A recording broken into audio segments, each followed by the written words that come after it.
Benar. Saya temukan saat itu kan karena memang kita langsung mengadakan audisi, Iya. kita umumkan anak-anak siapa yang kira-kira berminat. Nah, dari di antara yang berminat itu kita cobain nih. Bahkan ada satu yang nggak ikut audisi ketika saya pernah melihat dia cuman dia ngetuk-ngetuk meja tuh. Wah, ini anak ini bisa nih. Apa? Itu Pitch namanya perfect. itu pitch perfect itu namanya kalau di ada mata kuliahnya itu Ada, Pak? kuliahnya solfeggio, solfege ya bilangnya. Solfeggio itu kepekaan nada, kepekaan telinga, auditori, pendengaran untuk mendeteksi nada, menyampaikan nada itu dan mengidentifikasi nada itu, gitu. Bapak bisa baca itu nggak, Pak? Setidaknya gitu ya. Setidaknya. Jadi jangan kayak ngebahas band-band luar mulu, misalnya gitu kan. Boleh aja. Boleh, tapi sesekali mungkin atau ya lebih intens lah, kita lebih dekat dengan dunia seni. Kembalilah ke akar kita gitu. Kembalilah ke akar budaya kita, siapa kita, pahami diri kita siapa. Insya Allah kita akan bisa lebih tegak, berdiri tegak dengan akar budaya kita sendiri gitu.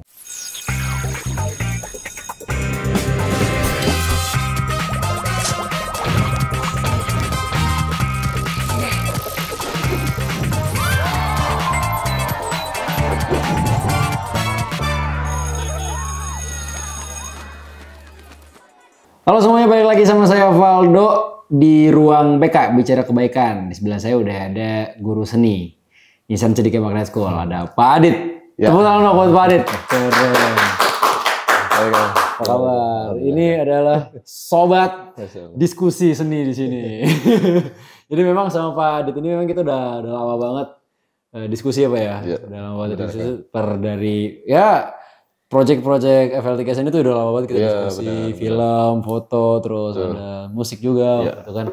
Jadi memang beliau ini adalah pakar seninya Insan Cendekia Magnet School gitu. Terlalu berlebihan. Bebannya takut berat ya Pak. Iya berat. Ya, jadi beliau ini kan merupakan lulusan ISI Jogja, betul? Benar. Ya, Pak.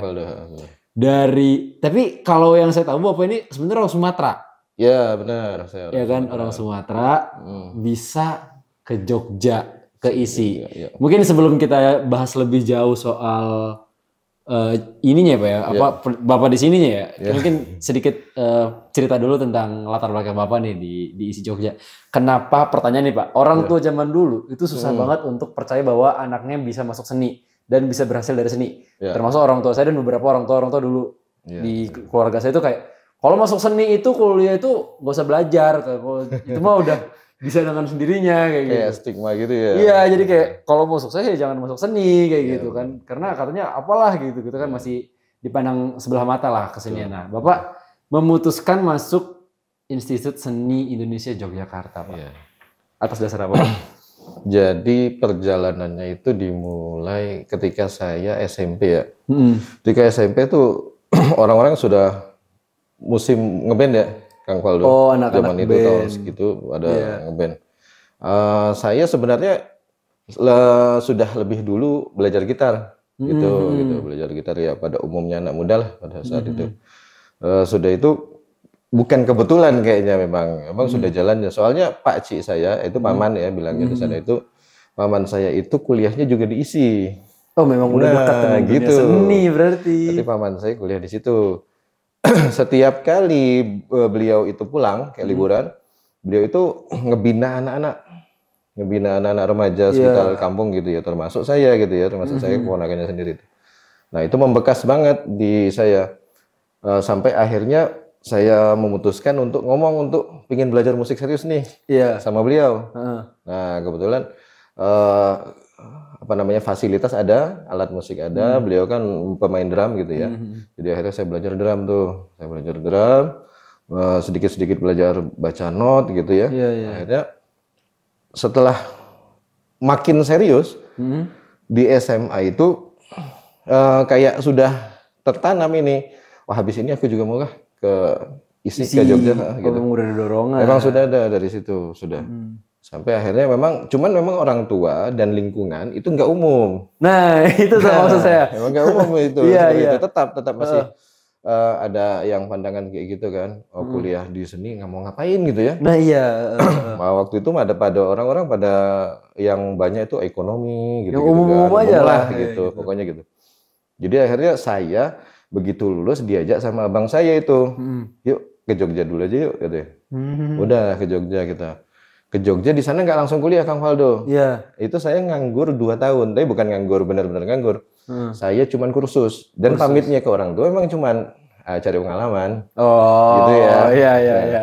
Cari pengalaman, saya kursus drum, kemudian setelah itu semakin circle-nya semakin ini mengerucut. Semakin sering gabung sama anak-anak seni gitu ya.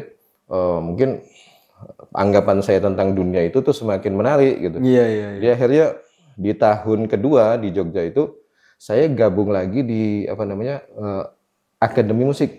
Akademi Musik dulu namanya tuh Anima Musika Indonesia. Tapi sekarang sudah kampusnya sudah tutup. Wah, itu nama kayak kita nggak asing ya, Anima Musika Indonesia. Iya, gitu. saya kayaknya pernah dengar Pak nama itu. Iya. Itu cukup terkenal juga loh itu Pak. Dan itu isinya memang dosen-dosennya dosen isi. Dia D3 gitu. Programnya D1 sampai dengan D3. Dosennya dosen-dosen isi rata-rata dan mahasiswa isi gitu ya. Nah, disitulah sudah semakin kenal sama teman-teman isi, akhirnya makin terdorong ya. Akhirnya tes lah saya itu. Iya. Tes di tahun ketiga saya di Jogja tes tanpa ngomong ke orang tua. Udah langsung ngomong langsung aja. Sampai keterima. Jadi orang tua tuh bertanya-tanya tiap tahun kok nggak pulang-pulang gitu kan, ngapain gitu kan.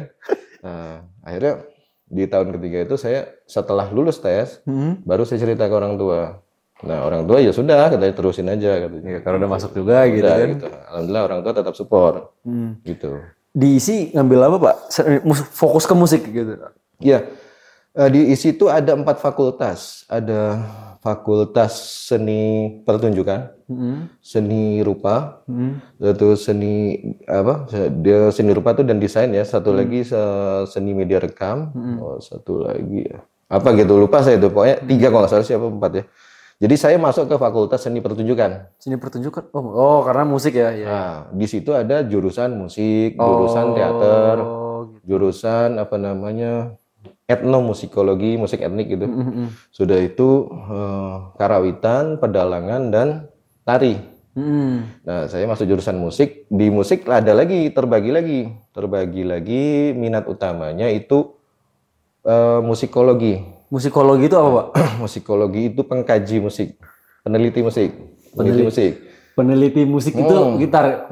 Ini istilah baru Pak. Maksudnya peneliti musik itu hanya untuk dinikmati bagi saya Pak ya. Iya, oke. Tapi kalau untuk diteliti itu gimana Pak maksudnya Pak? Jadi musik itu sebenarnya sudah keilmuan yang bisa berdiri sendiri ya. Dia itu sudah kompleks ya di situ tuh. Jadi ranah kajian musik itu lebih ke misalnya pendokumentasian musik, kayak misalnya ya pelestarian musik tradisional atau musik sudah itu terkait sama psikologi musik, kayak gitu. Sudah itu analisis musik, sudah tuh kritik musik. Oh berarti kritik musik, misalnya ada suatu pertunjukan musik ya, seorang musikolog itu biasanya menulis tuh esai dan kritik tentang pertunjukan musik ini itu begini nih. Udah ditinjau dari fenomena ini, fenomena sosial dan antropologis itu semacam ini kajiannya gitu. Berarti jadi musikolog nggak harus bisa main musik Pak? Harus. Harus malah ya? Harus. Tetap harus bisa main musik. Biar ngerti juga ya kita ya? Biar ngerti juga karena di situ untuk mengkaji musik kita juga harus punya pisau bedahnya. Pisau bedahnya itu yaitu teori musik. Iya. Mungkin ada pelajaran teori musik yang berjenjang, sudah itu ilmu analisis musik dan lain sebagainya gitu. Tapi bener nggak sih Pak di ISI itu, ini teman-teman saya yang di Jogja Pak ya, yang sering main-main ke ISI kan ada beberapa teman-teman juga yang di ISI juga gitu. Kayaknya kampus ISI itu tuh terkenal dengan dunia pertunjukannya lah di setiap sudut kampusnya isinya pertunjukan aja, seru itu nggak sih Pak? Bener. Zaman itu malamnya justru kayak siang. Iya bener Pak ya. Jadi tiada hari tanpa latihan justru ya. Mungkin pagi memang kegiatan perkuliahan. Kegiatan perkuliahan. Tapi setelah perkuliahan selesai, anak-anak itu nggak pulang. Nggak pulang justru jadi tempat ngumpul yang teater ya asik drama gitu-gitu. Latihan ini segala macam, yang tari juga ada pendoponya khusus. Yang musik itu musik malah suara dari gedung musik itu nggak karu-karuan. Karena ada suara trompet, ada yang latihan trompet. Mahasiswa baru yang latihan trompet, mahasiswa baru yang latihan alat musik pukul. Wah, sudah kacau-kacau gitu. Suaranya hingar-bingar gitu kan. Asli gitu. Rame gitu. Tapi jujur karena saya itu dulu nggak dikasih izin deh, Pak. Iya. Sebenarnya tuh tadinya pengen masuknya IKJ. Oh iya. Pengen masuk, Pak, cuman orang Seru. tua tadi kata sama, Pak, dengan orang tua zaman dulu kayak, ya udah ngapain kamu masuk seni gitu. Oh iya. Ya seni mah belajar sendiri aja, nggak usah kuliah, itu mah bisa sendiri katanya gitu. Pak Kino, makanya penasaran, Pak, sebenarnya di dunia kampus seni gitu kan. Ada culture shock nggak sih, Pak, dari Sumatera? Kita kan sama-sama dari Sumatera. Iya. Pas ke Jogja, itu Oke. proses adaptasinya itu. Pada mulanya saya itu malah mungkin terlalu etnosentris ya. Saya itu bahkan malas saya belajar untuk belajar bahasa Jawa tuh. Wah, pokoknya bahasa belajar ya Pak, saya pakai bahasa Indonesia gitu kan. Tapi lama-kelamaan ya saya pikir-pikir ngapain juga merantau kalau kita nggak bisa membumi gitu kan. Tentu kalau kita sudah semakin dalam belajar kan falsafah orang-orang Melayu, orang-orang perantau itu juga ya di mana bumi dipijak di situ langit dijunjung kan. Akhirnya ya kita belajar bahasa Jawa. Akhirnya kita benar-benar erat sama lingkungan situ. Walaupun yang pertamanya nggak bisa makan manis gitu kan. gitu. Kalau itu saya sampai sekarang. Tetap tuh akhirnya lama-kelamaan mau nggak mau ya akhirnya menikmati. Ya. Dan memang sudah jadi kayaknya nggak lengkap vibes-nya itu kalau nggak kita cobain semua yang ada di situ. Gitu. Akhirnya kan lulus tahun berapa, Pak? Saya 2012, Kang Valdo. Lulus selesai dari ISI Jogja, bisa sampai jadi guru musik, guru seni lah ya di sini. Iya. Komposer juga. Iya. Gimana nih, Pak, perjalanan itu? Jadi tadi belum tuntas sebenarnya saya cerita itu dari musikolog itu minat utama ya. Sudah itu ada lagi pembagiannya instrumen mayor, Kang Valdo. Instrumen mayor itu instrumen yang paling ingin kita dalami. Jadi misalnya ada yang pilih gesek itu biola, ada cello, ada viola, itu ada macam-macam ya. Kalau ada perkusi, semua alat musik pukul. Sudah itu tiup, suling, trompet dan saksofon gitu. Sudah itu piano dan lain-lain gitu ya. Nah, saya pilih perkusi, instrumen mayor saya gitu. Bersentuhan dengan perkusi dan tetangga jurusan kita itu ada jurusan namanya etnomusikologi. Itu lebih ke musik etnik. Nah, tradisional berarti gitu ya. Tradisional Nusantara. Ya gitu. Ada jurusan karawitan yang khusus mempelajari karawitan Jawa. Nah, ini musik etnik ini Nusantara. Jadi karena bersebelahan, interaksi juga sering dan memang juga lingkungan kita itu di desa yang kayak kita tuh kayak di kampung yang di karantina sebenarnya, Kang Valdo. Jadi di kos-kosan, di warung makan, semua obrolannya tentang itu. Tentang seni. Jadi akhirnya ya akrab lah dengan berbagai macam teman, termasuk yang latar belakangnya etnomusikologi. Dan saya tertarik sekali itu dengan musik etnik itu. Akhirnya tertarik sekali, sering ikut proses. Nah, sampailah itu ketika lulus, kebawalah gaya proses dengan anak-anak etno, dengan anak-anak musik gitu itu. Kita sering menangani anak-anak di luar kampus, di masyarakat gitu ya. Nah, itu tuh kegiatan itu tuh saya rindukan. Saya rindukan ketika saya pulang gitu. Nah, saya nggak langsung jadi guru, Kang Valdo. Ya. Jadi prosesnya seorang seniman itu punya idealisme lucu juga ya, kadang-kadang waktu itu lucu juga kalau kita masuk jadi PNS itu kayak aneh banget gitu. Kayaknya seniman itu anti PNS. Nah, seperti itu, ada semacam itu ya, ada anggapan semacam itu. Oh, ngapain kayak diceng-cengin gitu kan. Jadi akhirnya saya tuh milih profesi ya, pengennya masih harus ngajar drum, ngajar perkusi gitu kan. Tapi kan kalau di kampung susah ya, Kang. Benar.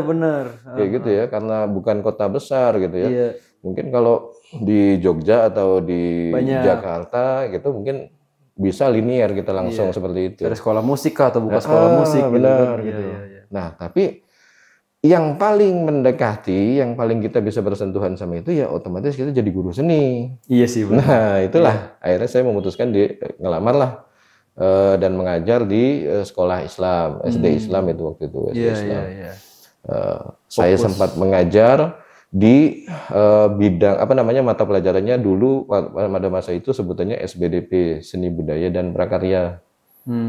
Gitu. Dari situ fokus ngajarin seni musik ya. Ngajarin seni, nggak cuma musik. Bukan cuma musik. Nggak cuma musik. Ya, karena seni di tingkat sekolah umum ya. Umum, ada seni rupanya, ada apa namanya teaternya, drama gitu dan tari-tarian gitu kan. Ya udah kita dengan nekatnya ya belajar lagi ya, belajar lagi dan akhirnya alhamdulillah bisa kan.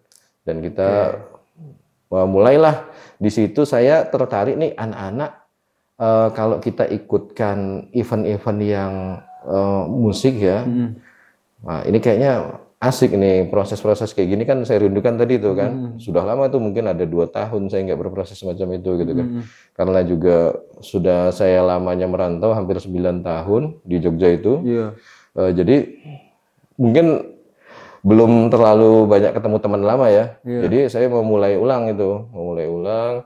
Jadi saya bikinlah ya, kegiatan musik-musik itu di sekolah. Dan alhamdulillah anak-anak antusias. Dan kebetulan juga saat itu ada event yang namanya FLS 2N waktu itu Kang Valdo. Kalau sekarang jadi FLS 3N gitu. Dulu ada FLS 2N.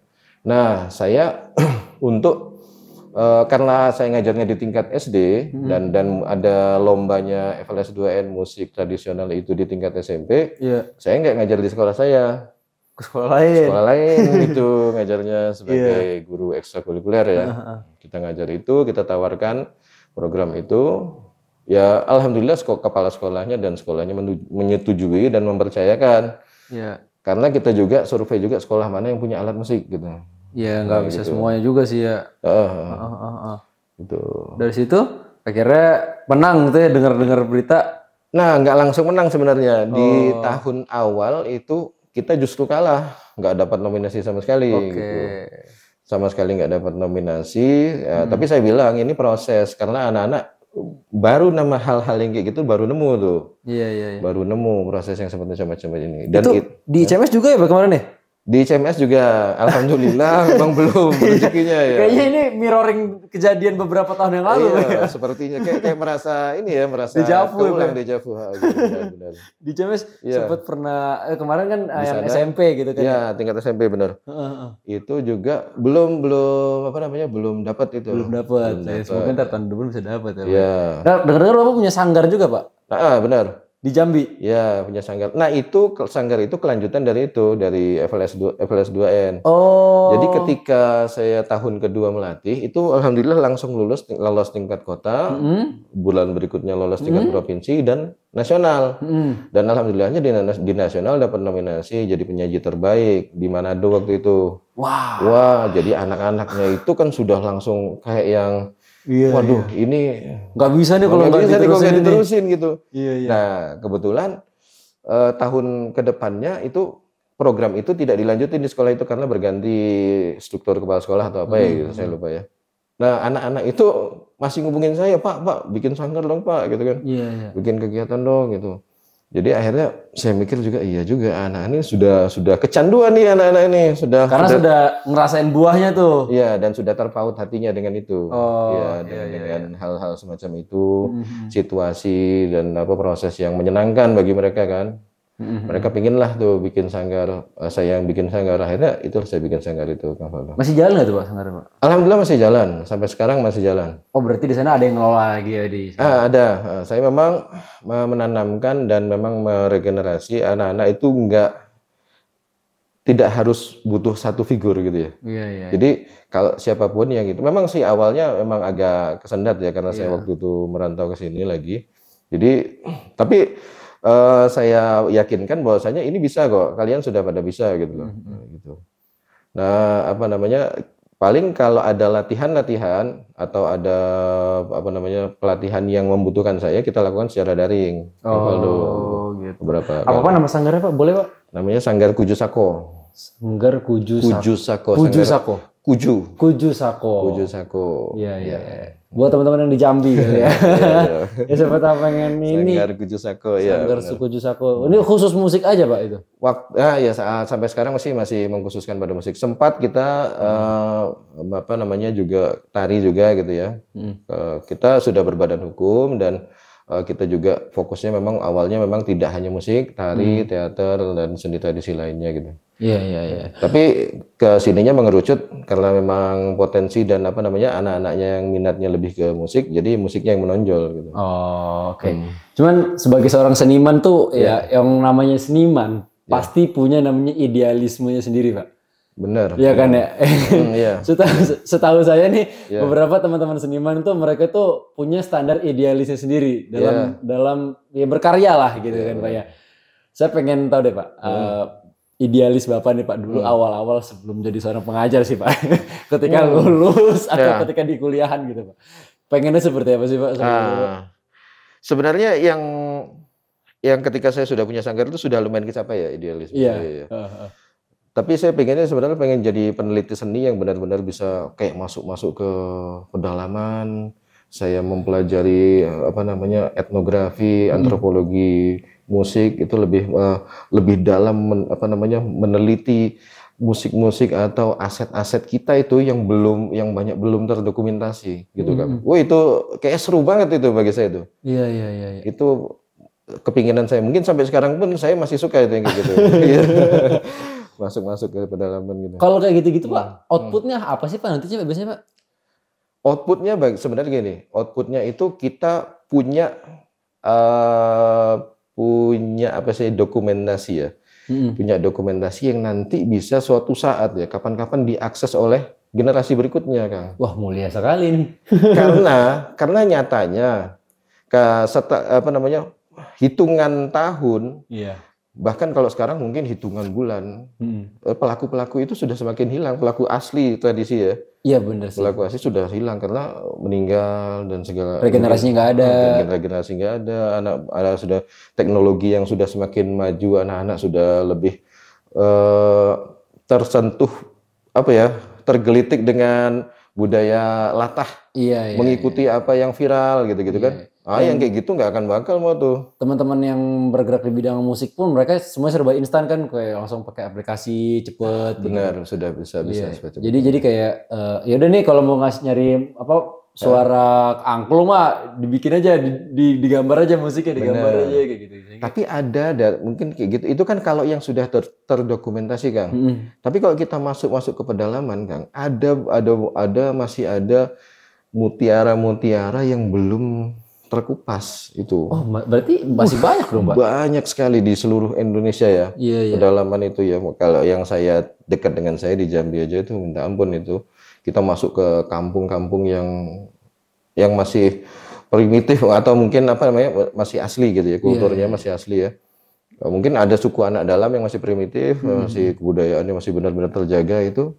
Punya sendiri alat musik, kebudayaan yang tidak terekspos di buku-buku SBK. Belum ada itu. Oh, jadi Bapak itu punya idealis untuk mengeksplor itu semua dan mengekspos itu semua ke publik gitu ya. Ingin sekali. Ingin sekali masih. Enggak ini Pak, karena musik enggak ada kepikiran kayak pengen punya single gitu. Oh, gitu. punya band atau jadi produser gitu. Terus kepikiran sih kayak gitu Pak. Itu ada juga, cuman ya maksudnya yang kalau benar-benar yang saya pingin dunianya saya itu seperti itu yang tadi ya. Kedepannya kalau yang punya single atau ngeband itu saya sudah lakuin juga Kang, sudah lakuin juga dan sudah mengalami proses itu ya. Cuman yang benar-benar menikmati prosesnya itu yang kayak gitu tuh. Yang belajar. Ketemu seniman-seniman yang masih asli, yang budayanya, yang justru mereka itu punya nilai-nilai yang tinggi, yang pantas untuk kita lestarikan gitu loh. Yang generasi muda, generasi yang akan datang itu sayang banget kalau nggak tahu itu. Gitu Kang. Berarti lebih ke ini ya, backstage ya, backstage dari sebuah seni ya, bukan yang di depannya banget gitu ya. Iya. Mungkin bisa dikatakan seperti itu. Iya. Lebih cenderung mempelajari di balik layar prosesnya gitu. Oke Pak, ini kalau di CMS sendiri nih Pak, udah berapa tahun Pak kalau di sini Pak? Saya belum sampai 1 tahun ya mungkin. Berarti tahun ini insya Allah genap 1 tahun ya Pak ya? Ya insya Allah. Tahun ajaran ini genap 1 tahun dan fokusnya di SBK. Ya. Saya tuh tahu banget Pak, ICMS ini tuh dari yang tadinya alat musik nggak punya sama sekali, sampai akhirnya kita punya studio musik dengan segudang alat yang lengkap nih Pak. Ini kan luar biasa banget ya Pak, maksudnya ya perjuangan Bapak dalam mensupport anak-anak yang hobi bermain musik. Ternyata apakah ada banyak ini Pak potensi-potensi mutiara-mutiara yang terpendam Pak di ICMS ini? Jadi gini Kang, bagi saya itu tidak ada orang yang tidak bisa belajar atau tidak ada orang yang bodoh ya. Iya. Tidak ada orang yang bodoh, baik itu dalam hal akademik maupun dalam hal seni gitu ya. Jadi semua itu bisa dipelajarin, bisa dipelajarin. Perkara bakat itu bisa diasah. Orang yang berbakat kalah sama orang yang rajin berlatih Kang Faldo. Iya, betul. Itu sudah jadi semacam hukum alam ya, gitu ya. Dan alhamdulillahnya di HMS pun banyak sekali bakatnya. Jadi kita nggak kesulitan nih waktu saya awal-awal itu menyeleksi, ya sudah ada rekomendasi juga dari kita koordinasi sama guru-guru yang lain dan gitu kan, ada guru kesenian yang lainnya, guru seni ada Budian gitu kan, merekomendasikan ini untuk cabang lomba ini nih bagus nih Pak gitu. Nah saya nggak terlalu kesulitan, kayak gitu Kang. Tapi di balik itu juga ada beberapa orang-orang yang tidak kita perhatikan, mungkin luput dari perhatian orang juga, ternyata juga berbakat Kang. Oh iya. Gitu. Ada juga gitu. Dan Bapak temukan itu setelah mau FL3SN kemarin? Benar. Saya temukan saat itu karena memang kita langsung mengadakan audisi, kita umumkan anak-anak siapa yang kira-kira berminat. Nah, dari diantara yang berminat itu kita cobain nih. Bahkan ada satu yang nggak ikut audisi ketika saya pernah melihat dia cuman dia ngetuk-ngetuk meja tuh. Wah, ini anak ini bisa nih. Nah, dari melihat dia keseharian dia, dilihat dari gerak-gerik dia aja kita bisa menilai kalau anak ini pasti punya bakat musikal karena ritmis yang dia mainkan, ketukan yang dimainkan itu konstan, stabil, bagus, dia tuh unik gitu. Nah itu saya langsung ini harus diajak nih anak ini. Sense of art-nya bisa sampai sejauh itu Pak ya? Iya. Melihat bakat apa enggaknya. Nah gitu kan. Kalau bicara ranah pendidikan kan orang tua itu kan pasti menuntut ini Pak ya, namanya kan pasti perkembangan anaknya kan. Iya, benar. Dan di sekolah yang lebih ditekankan itu kan kalau selain pendidikan secara akademik ya Pak ya, pendidikan karakter juga kayak misalnya kedisiplinan, ya kan. Betul. Ini dalam dunia seni khususnya di bidang musik ya, anak-anak yang bermain musik gitu kan, karena di sini kan kita kan fokusnya kan Bapak kan di musiknya Pak ya. Nah ini apakah bisa memberikan dampak positif terhadap nilai-nilai kedisiplinan dan karakter-karakter yang lainnya Pak ke anak-anak? Jadi terkait musik dan kedisiplinan tuh erat Kang. Jadi seorang itu tadi saya bilang orang yang berlatih itu bisa mengalahkan orang yang berbakat. Iya gitu. benar. Jadi musik juga itu ada teknik-teknik yang bisa dicapai dengan latihan-latihan tertentu dengan intensif secara terus-menerus konsisten selama beberapa jam misalnya gitu. Nah, kalau itu dilakukan dan kita terapin ke anak-anak, itu anak-anak secara nggak langsung akan terlatih disiplin. Kamu setidaknya minimal latihan sticking ini 15 menit sehari di awal-awal gitu ya. Sticking itu cuma main stick doang kan. Sebelum alat musik ada tuh kita anak-anak main stick aja di lantai itu saya suruh seperti itu. Yang penting psikomotoriknya sudah jalan dulu gitu loh. Gitu. Iya. Jujur Pak, menurut Bapak nih Pak ya. Jujur aja nih Pak. Semua orang itu bisa main musik atau bisa bermusik nggak Pak? Atau memang ada yang dilahirkan untuk tidak bermusik Pak? Karena kalau saya nih Pak, saya merasa adalah orang yang dilahirkan dengan tidak diperbolehkan bermain musik Pak. Saya masih belum percaya hal itu ya. Oh belum percaya. Belum percaya. Berarti semua orang tuh walaupun belum bisa nyentuh alat musik atau nggak pernah nyentuh alat musik, pada hakikatnya ketika mereka dilatih mereka bisa bermain musik, Pak. Ya, ketika mereka menemukan guru yang tepat, gitu ya, orang yang baik, orang yang tepat. Misalnya nih, saya pernah, karena kasusnya saya pernah itu waktu lomba FLS2 juga itu satu anak kecelakaan. Nah, akhirnya otomatis kita harus cari pengganti dalam waktu yang dalam tempo yang sesingkat-singkatnya gitu ya. Jadi akhirnya kepaksa nih, nggak ada yang bisa, sudah dan yang ada pilihannya cuma yang mau. Cuman yang mau nih ternyata parah, Kang. Iya. Secara kita coba, ini parah, musikalitasnya masih terlalu jauh ya dari teman-teman yang sudah berproses lama nih. Nah, tapi ini anak ini kita pisahkan dulu dari ini, kita intensifkan dia latihan khusus dulu nih. Khusus ini, ibaratnya kalau ini pokoknya digembleng dulu dia sendirian nih. Ya, sendirian sampai dia mampu setidaknya agak mengejar lah, ngimbangin gitu. Iya. Dan bisa asalkan anaknya mau. Asalkan ada keinginan kuat di diri orang tersebut untuk bisa gitu. Dia akan lakuin apa aja tuh demi bisa tadi kan. Oke, berarti kan tadi Bapak bilang kan semua orang itu kan punya potensi bisa bermain musik. Iya, ya insya kan? Allah. Ya kan. Nah, bermusik dan bernyanyi nih Pak. Ini kan dua hal yang sama tapi berbeda ya Pak sebenarnya. Kalau bermusik kan pakai alat, kita mah pakai mulut. Iya, pakai mulut. Apakah semua orang itu bisa nyanyi Pak? Apa memang ada orang yang ditakdirkan tuh kamu gak usah nyanyi dah udah? Ya mungkin kalau sebenarnya memang ada orang yang benar-benar kita bilangnya musikalitasnya mungkin rendah ya gitu. Musikalitasnya rendah, itu daya tangkapnya agak lambat gitu. Tapi saya pernah mencoba juga, bisa Kang, bisa. Orang buta nada tuh bisa. Bisa, tapi treatmentnya memang tadi khusus. Mungkin lama-lama, jadi ada caranya kita dengerin dulu suara piano dengan nada yang satu nada dulu. Saya dia kebiasa sama nada dulu. Ada juga orang yang susah namanya ngikutin ritmis. Jadi ngikutin tempo, kalau nyanyi masuknya tuh pasti kecepatan. Pernah nggak nemuin gitu? Kalau orang nyanyi, misal ada karaoke gitu ya. Kalau nyanyi tiba-tiba belum masuk, dia sudah masuk, atau tiba-tiba mendahuluin gitu, kayak seperti itu. Ada juga. Kalau saya tuh masuknya kecepatan, nadanya nggak pas. Kompleks ya. Paket lengkap Pak. Betul nih Pak. Iya. Bahkan saya tuh bisa main gitar Pak. Saya bisa main gitar, ya kan. Tapi di kuping saya, di telinga saya nih Pak. Itu tuh apa yang saya nyanyikan dengan gitar ini, udah pas banget deh, kacau sih. Ini gitaris terdebes, ini lagu dengan iringan gitar yang saya paling bisa nih. Saya bawa ke tongkrongan, nada lu jauh misalnya gitu.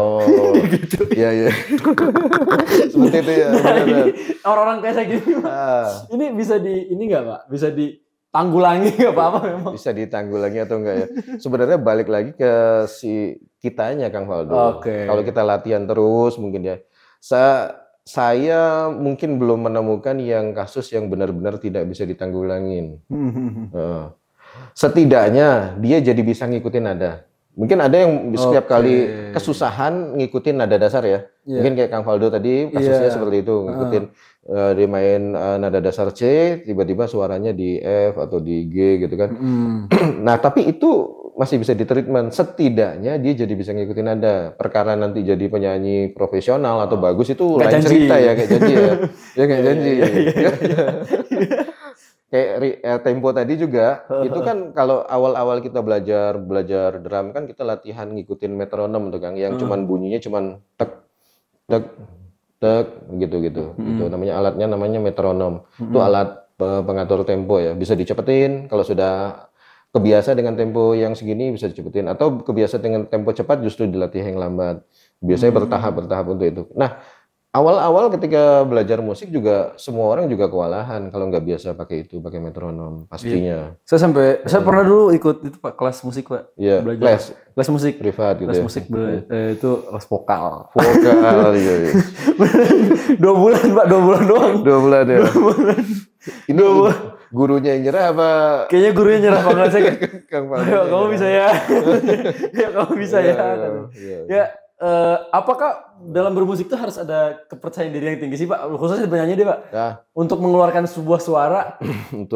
Ya tentunya ya pasti ya kepercayaan diri itu kalau apa namanya bisa dibangun dengan latihan juga ya. Sering-sering kayak public speaking gitu ya. Public speaking kan juga otomatis itu kalau kitanya sering ngomong di depan publik pasti kita terlatih kan. Nah, nanti ada treatmentnya lagi untuk mempertebal suara, intonasi dan segala macam tuh ada lagi.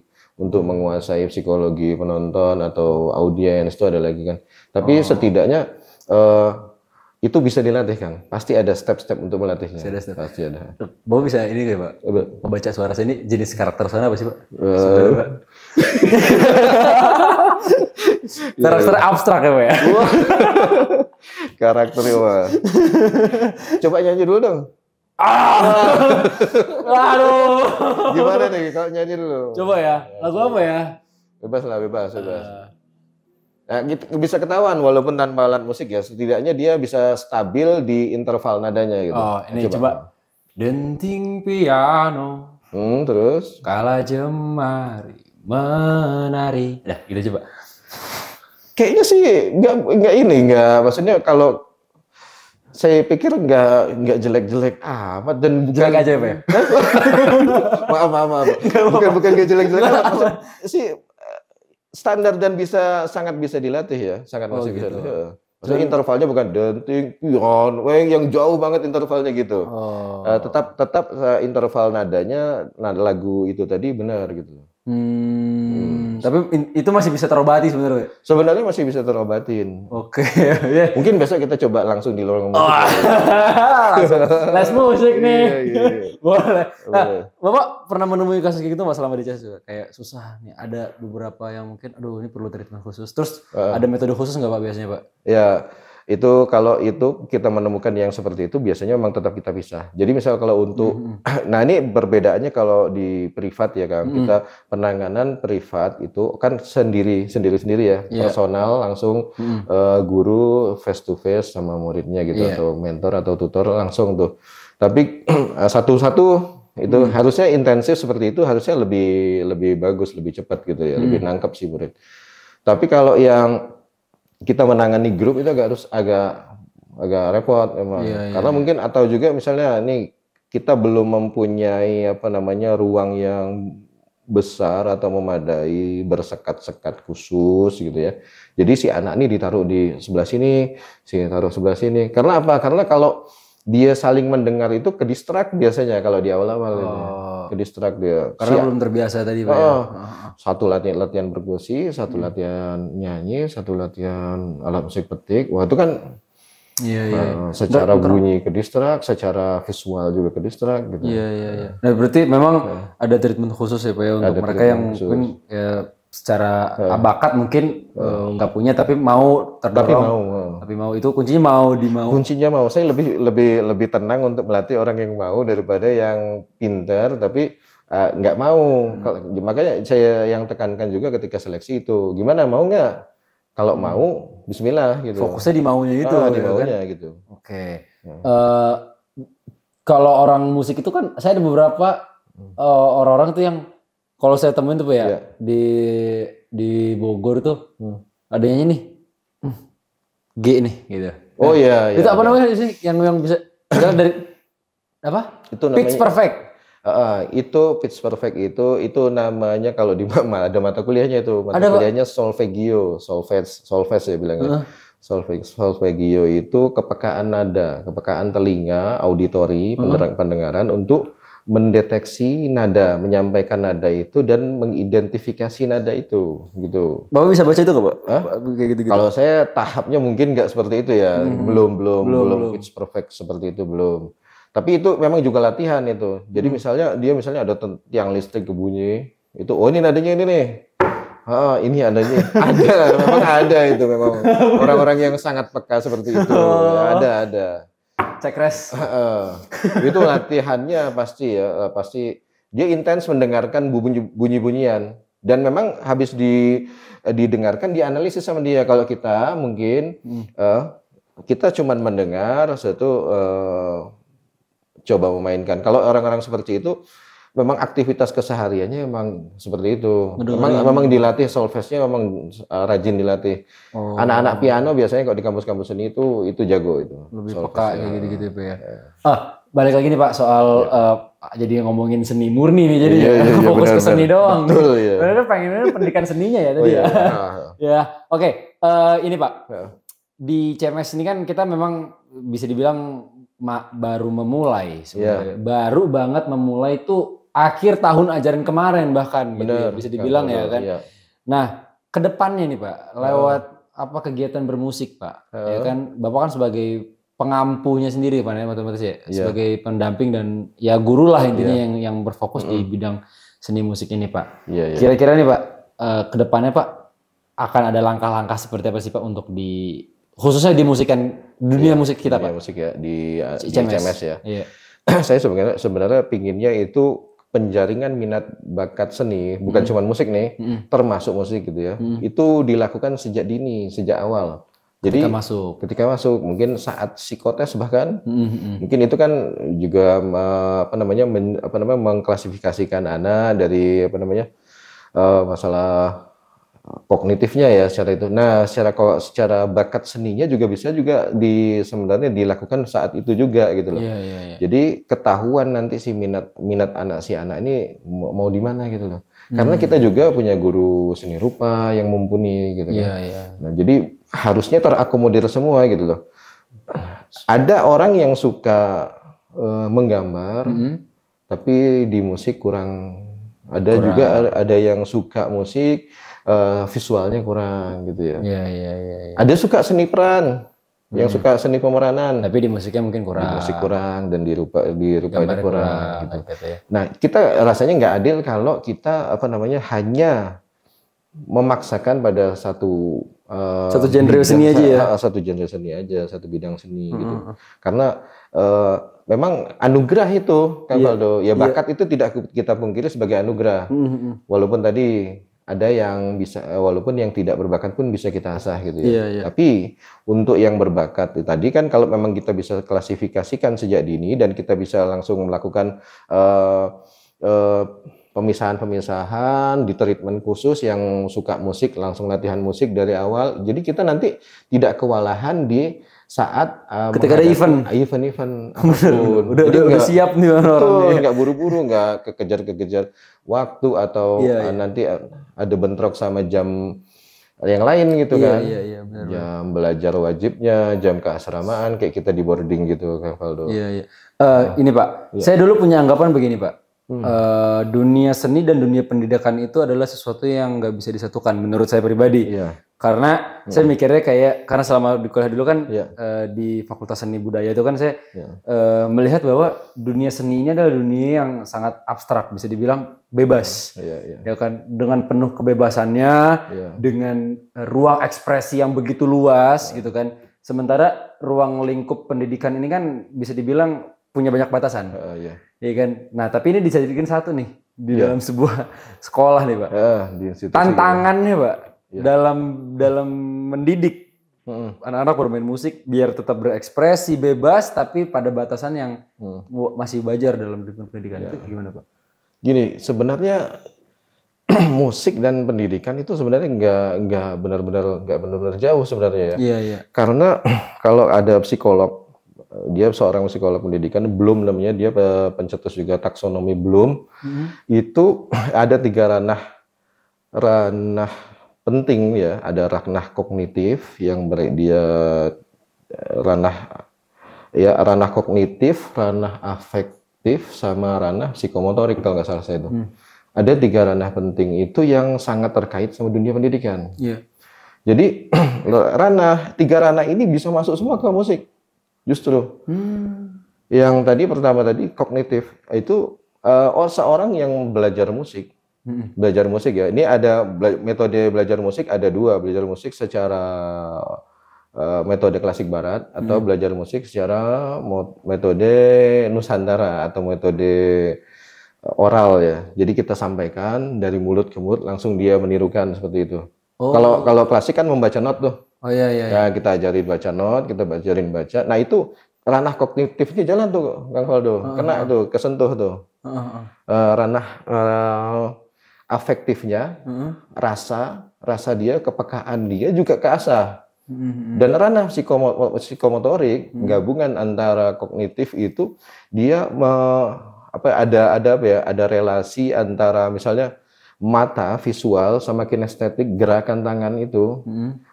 Kayak misalnya kita baca atau main piano, baca not, main drum, baca not, itu dua yang jalan psikomotorik itu. Jadi 3 ranah itu kesentuh justru dalam musik. Padahal itu ranah yang penting dalam pendidikan gitu. Dan juga musik itu kan melatih kecerdasan otak kanan ya. Ada yang melatih imajinasi dan intuisi gitu ya. Sementara kalau kita berimbang otak kanan dan otak kiri kognitif untuk kemampuan logika segala macam gitu.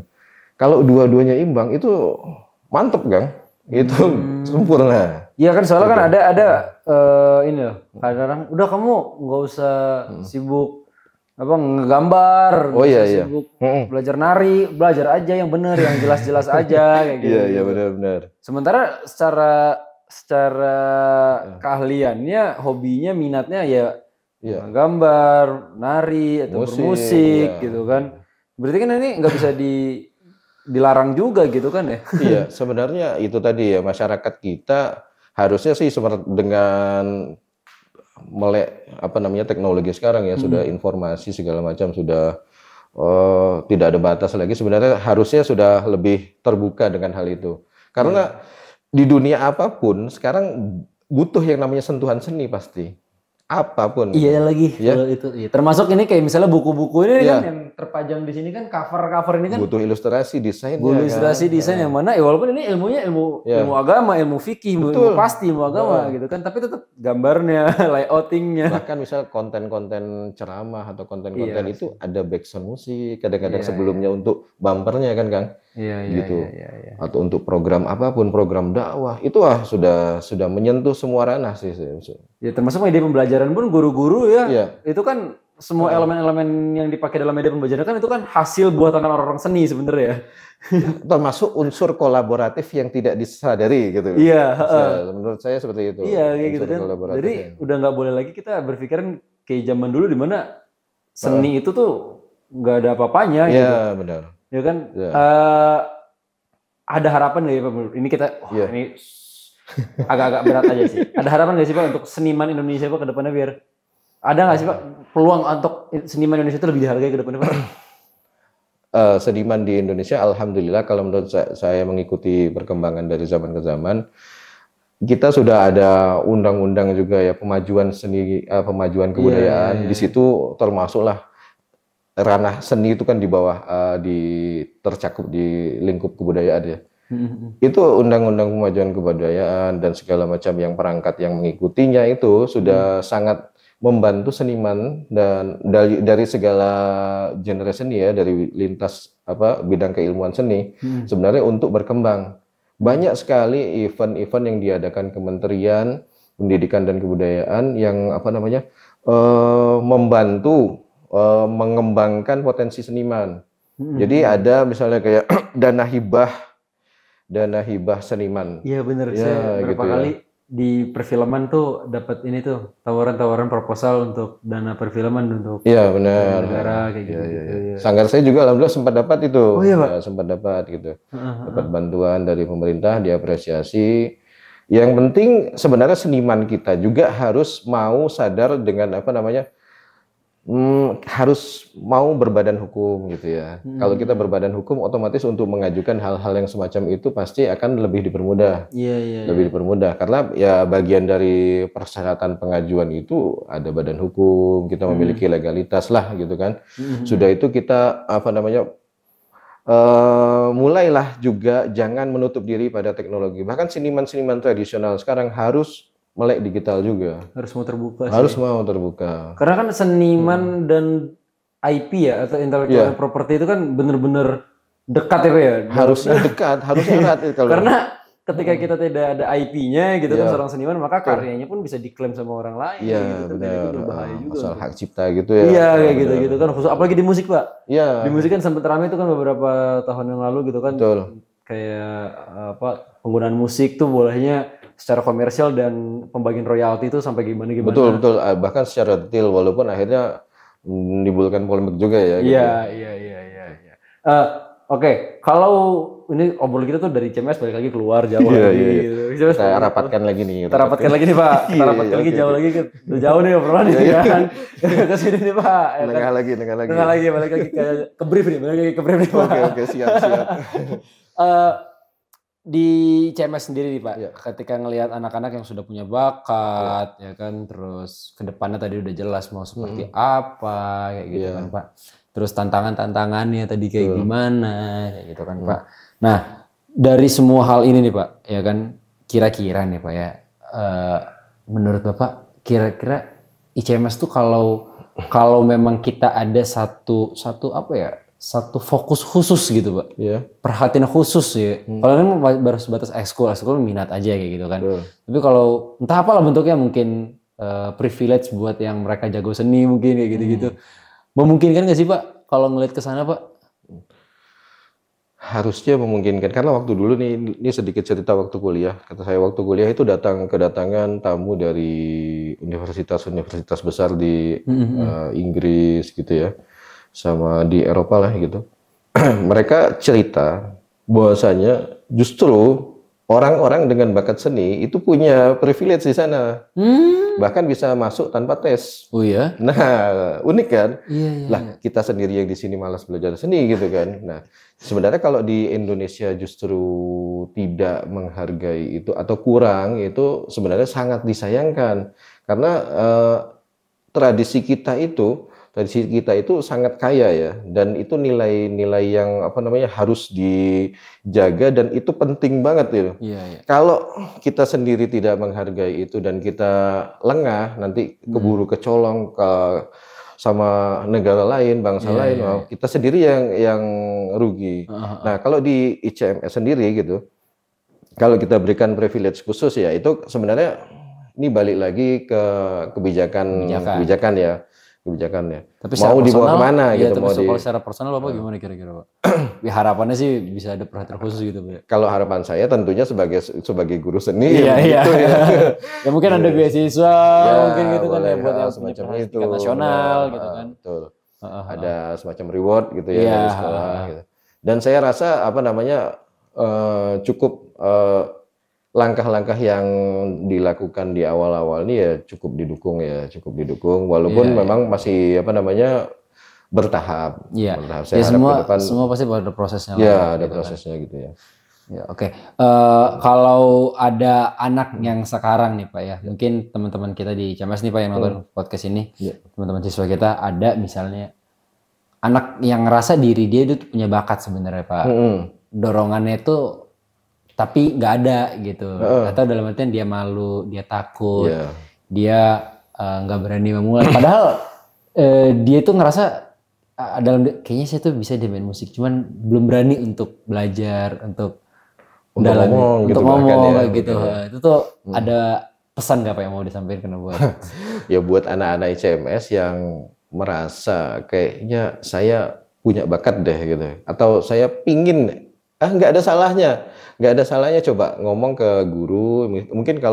Mungkin yang dekat sama siapa dulu ya, mungkin guru BK bisa cerita gitu kan, atau langsung ke saya. Itu sebenarnya alhamdulillah kalau di boarding ini kita batasan-batasan itu nggak terlalu jauh kan. Kita punya ruang makan yang kadang-kadang kita memang interaksinya satu meja sama anak-anak kan. Kenapa nggak ngomong sih gitu kan? Ya itu sih. Di situasi-situasi kayak gitu kan kita bisa ngobrol santai, kita sering bercanda-canda juga sama anak. Mungkin mereka tuh malu kayak, saya takut udah belajar malah nggak bisa gitu. Tapi alhamdulillah kan semenjak yang kemarin kita lakukan itu ya, ini kan pertama kali ya FLS 3N kita ngikut ya, dengan banyak cabang lomba gitu kan, termasuk Kang Valdo juga. Ya kan, alhamdulillah berhasil juara 5. Alhamdulillah. Nah itu tuh anak-anak banyak yang ngomong tuh ke saya tuh. Jadi, Pak, saya mau belajar ini deh. Saya mau ikut fotografi deh. Saya mau ikut perfilman deh. Saya mau bikin film pendek deh. Dan saya ada yang juga, Pak, saya kapan sih lombanya ada lagi? Saya mau ikut musik. Nah, kayak gitu tuh. Jadi, yang kata Kang Valdo, alhamdulillah beberapa anak yang tidak kita sangka itu sudah ngomong, speak up Akhirnya dia. terdorong ya. Sudah mulai ngomong gitu. Iya. Karena ngeliat, oh ada hasilnya nih kemarin gitu. Gitu. Atau mungkin walaupun belum ada hasilnya, dia lihat prosesnya kakak-kakak atau proses teman-temannya itu Seru ya? seru. Gitu. Aku kok saya nggak bisa ikut lagi sih Pak gitu. Iya. Wah ini lombanya sudah berlangsung kan. Kemarin kok nggak daftar, saya bilang kan, padahal udah diumumin. Saya bilang gitu. Ya.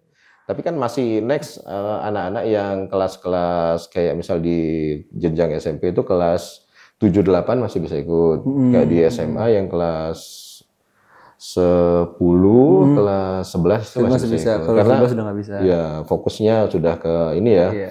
Asesmen akhir nanti itu. Kalau anak-anak SMP, SMA kan mereka atau kuliah mereka masih bisa belajar apa ya? Iya. Kalau seusia kayak saya gini masih bisa belajar. Masih tenang saja, masih. Masih apa? Ya? Sangat masih Kang Faldo. Saya ini Pak, soalnya ada gitar tuh Pak nganggur. Woi. Sampai putus sebenarnya. Iya.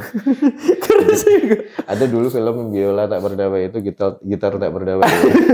Iya. Gara-gara dianggurin mulu, Pak. Oke, terakhir deh, Pak.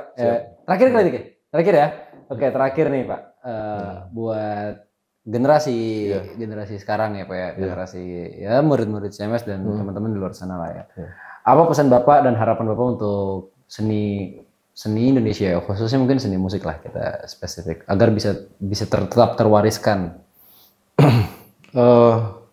Generasi muda itu penjaga budaya ya. Iya.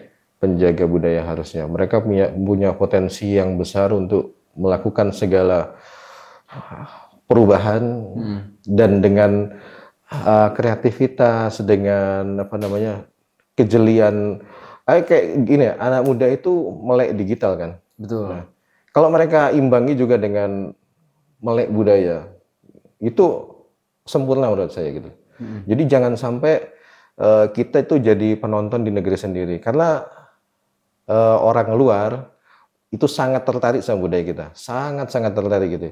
Saya pernah melihat ensemble gamelan itu, orkestra gamelan lah ibaratnya, gamelan satu kelompok gamelan yang pemainnya seluruhnya orang Jepang, seluruhnya orang bule, gitu ya.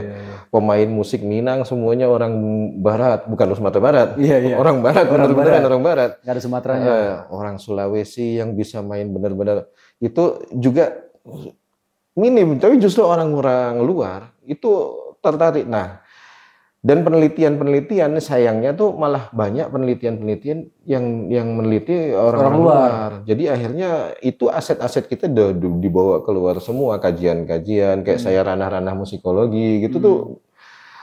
Para musikolog yang Indonesia sendiri itu justru belajar keluar.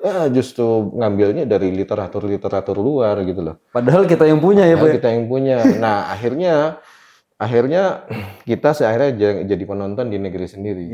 Jangan sampai seperti itu. Karena nanti era global ini semua bebas masuk kemana aja. Semua lebih tidak ada sekat, batas, ruang, jarak, waktu itu sudah semakin sempit, sudah semakin kecil, regulasi semakin lapang, mereka yang dari luar semakin ini, sementara kita yang pingin meniru budaya luar, kita nggak ada apa-apanya kalau meniru budaya mereka. Benar. Dan banyak nilai-nilai juga yang tidak sesuai dengan adat-adat ketimuran kita, adat-adat keislaman kita, tradisi-tradisi syariah itu sangat bertentangan. Kalau kita sendiri akan meninggalkan itu semua, ya sudah, wassalam. Indonesia akan kehilangan karakternya ya, kehilangan karakter Nusantaranya. Berarti udah saatnya kita mendigitalisasi seni. Betul, setuju. Ya kan ya? Setuju. Sudah seharusnya kita mendigitalisasi seni. Jangan sampai apa yang kita expose di dunia digital itu sesuatu yang sifatnya tidak Indonesia banget kayak gitu ya. Minimal ya seenggaknya kalau kita belum bisa jago main seruling, setidaknya kita mengedukasi orang tentang main seruling gitu. Misalnya contohnya gitu Pak ya. Setidaknya. Jadi jangan kayak ngebahas band-band luar mulu misalnya gitu kan. Boleh aja. Boleh, tapi sesekali mungkin atau ya lebih intens lah, kita lebih dekat dengan dunia seni. Kembalilah ke akar kita gitu. Kembalilah ke akar budaya kita, siapa kita, pahami diri kita siapa. Insya Allah kita akan bisa lebih berdiri tegak dengan akar budaya kita sendiri gitu. Oke, itu dia. Nice banget, sebuah closing statement yang luar biasa. Tepuk tangan dulu buat Pak Adit. Nih, makasih banyak Pak ya. Sama-sama kalau ngobrol bareng sama kita. Sebenarnya banyak yang pengen saya tanyain Pak, khususnya ini di cara bernyanyi sih Pak sebenarnya. Mungkin kalau dijadiin konten kelas bernyanyi seru kali ya. Bisa juga kayaknya bisa. Next kali mungkin. Iya, kita bikin konten kelas bernyanyi. Terima kasih Pak ya Iya, atas waktunya. sama-sama. Terima Semoga kasih, saya juga. orang tua di rumah yang mungkin anaknya di rumah ya yang pengen calon orang tua yang mau masukin anaknya ke sini. Iya, benar. Yang ternyata anaknya punya bakat dunia seni. Iya. Kita sudah punya guru seni yang luar biasa di sini. Gitu. Ya, jadi bisa dibantu juga sama beberapa guru-guru saya kayak ada Brian, ada Bapak sendiri gitu kan. Iya. Jadi insya Allah gitu kan ya, guru-guru seni kita itu mumpuni dalam mensupport bakat-bakat anak-anak ayah bunda yang mau masuk ke Insan Cendekia Magnet School. Terima kasih sudah nonton podcast ini, terima kasih juga sudah ngobrol di sini Pak. Sampai berjumpa lagi di Ruang BK Bicara Kebaikan episode selanjutnya. Assalamualaikum warahmatullahi wabarakatuh. Waalaikumsalam.